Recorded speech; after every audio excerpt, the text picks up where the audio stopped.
Like, this isn't alphabetical or anything. It's just like dairy, meat, eat the dairy in the meat, dairy in the meat, eat the dairy in the meat. So I feel like that part of these recommendations is definitely biased, because why are you emphasizing it so hard? And then it says individuals with chronic disease following the dietary guidelines can help prevent and slow the onset of progression of chronic disease, specifically cardiovascular disease, obesity, type 2 diabetes. I don't know if these dietary guidelines are going to slow or prevent the progression of heart disease, because you're telling people eat more fat. Eat, yeah. If you're telling people eat more fat and eat more calories, because the way they have presented these guidelines, you are going to be eating more calories, which means you are going to gain weight, which means like you're going to be more prone to heart disease and type 2 diabetes and obesity. So I don't think they made the right correlation there. Um, so, like I said, the guidelines are flawed. Like, some stuff is really good, and then some stuff is like, I don't know if y'all connected all the dots right.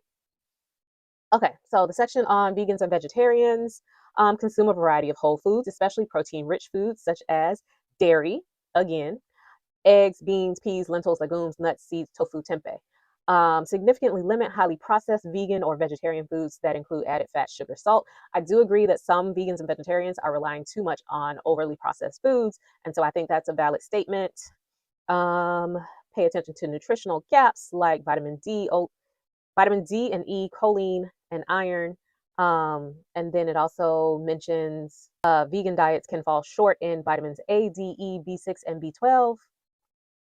Actually, looking at this, so it low-key feels like they're trying to put down the vegans.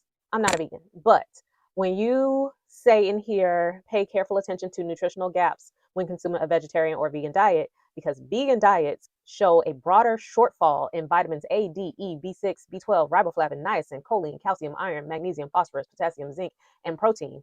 Monitor nutrient status periodically, especially for iron, B12, vitamin D, calcium, and iodine. That sounds suspect. It sounds like you're lobbying against veganism, because every regardless of what diet you eat, people are deficient in B12 and vitamin D nowadays because of the way industrial and factory farming are raising the animals. Iron, like, whether you eat meat or not,